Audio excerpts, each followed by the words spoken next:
مرحبا بكم، أمسيتكم سعيدة جميعا. اليوم إن شاء الله نديروا مع بعض دائما بقياس القبلي كيكة ولا حلوة قدرة قادة ولا ما يسمى بكيكة كريم كراميل. رائعة، كمية قليلة لشخصين فقط. درتها البارح بعد ما درت كمية تاع الرشدة الفطور والعشاء البارح. سيتي فيغيي جي با ترافايي دونك للمولود البارح درت 220 غرام فقط رشدة ليا وحدي، كمية قليلة افيك اون توت بوتيت صوص بلونش مع اللفت وشوية حميصة والتوابل وكامل. راكم تعرفوا الرشدة كيفاش، بصح درتها افيك ان تو بتي بلون دو بولي لشخصين. نروحوا إذا بعد الصلاة والسلام على رسول الله نبداو الوصفة تاعنا تاع كيكة قدرة قادة بقياس الكوبلي وفي سنيوة تاع 34 على 10 سنتيمتر. بسم الله. إذا نبداو في الكراميل نتاعنا ولا بالكراميل نتاعنا. في كسرونة درت 4 ملاعق كبار تاع ماء. أنا راح نديرو بالقهوة هذا الكراميل. نتوما إلا ما تحبوش تقدروا تستغناو على هاد الزوج لي دوزات تاع قهوة اللي درتهم مع الماء. زدت كوب لي معمر مليح تاع السكر ما يعادل 120 غرام، نحطو على النار وسنيوة تاعي وجدتها دهنتها بشوية زيت وندير هذاك الكراميل اللي خليته يغلي واحد 5 دقائق ويولي كراميل بالقهوة على نار قليلة. نصبو في سنيوة تاعي نوزعو هكذا نخليه جانبا ونروحو نديرو لو كراميل ولا الفلون كراميل هذيك كطبقة في الوسط. هنا في كسرونة درت 2 قبليات ونص تاع حليب ما يعادل 250 غرام. درت قوبلي ناقص أسبوع كريمة سائلة تاع الحلويات ما يعادل 85 غرام.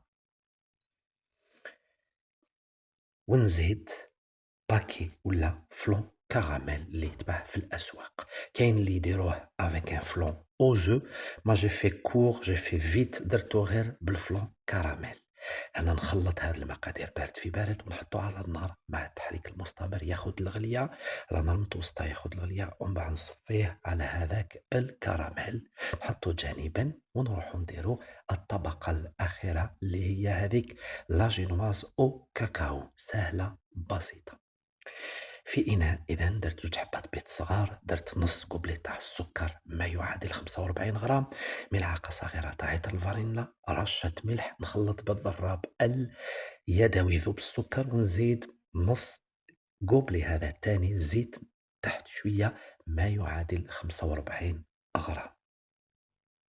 نزيد نضرب على 3 دفعات هذاك الزيت نزيدو ونضرب اون 3 غوبريز وندير إذا ربع كوبلي حليب. من الأحسن يكون في درجة ولا حرارة الغرفة.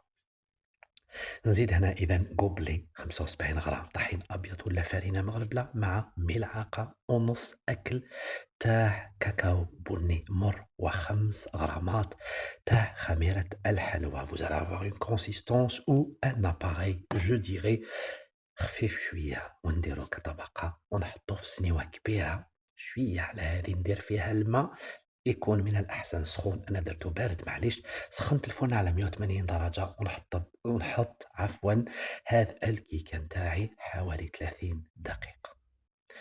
بعد 30 دقيقة خرجت من الفرن، نحيت هذاك الماء وخليها تبرد في الفريجيدر على الأقل 2 3 سوايع من الأحسن. ومن بعد واش درت في هذيك السنيوة سخنت الماء وحطيت هاد السنيوة الصغيرة لداخل باش نحي هذاك الكراميل ويذوب بكل سهولة.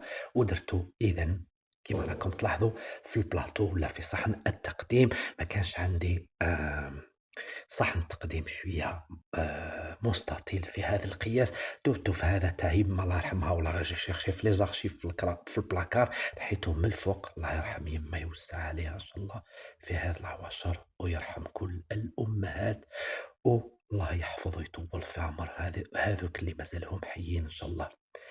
ولا هذا ولا هذا الصغار زوج هذو دونك جاي يوتيليزي هذاك الكبير شوية il est un peu vieux mais présentable et utile à la fois. il va falloir que j'achète واحد كبير لهاد السنيوة باسكو راح نديرو فيه ان شاء الله عدة وصفات. انا كاين ملاحظة فهذاك الكريمة الكراميل كي درت حليب وكراميل نسيت ما قلت لكم درت ملعقة تاع كريم شونتيي. راح لي المقطع ما صورتش التليفون كان طافي لا كاميرا نيتي با اون مارش دونك نتوما ديروا ملعقة تاع كريم كريم شونتيي ولا بودرة شونتيي باش تعطيكم قوام كيما لا كريم أو كراميل، هذاك الكراميل كنا درناه بقياس القبلي، بنين، روعة. تقدروا تستغناو كيما قلت لكم على القهوة وتحضروه بنفس الطريقة، وإن شاء الله تعجبكم الوصفة وتجربوها. ما تنساونيش بجيم وتعليق. إلى اللقاء مع وصفة جديدة إن شاء الله.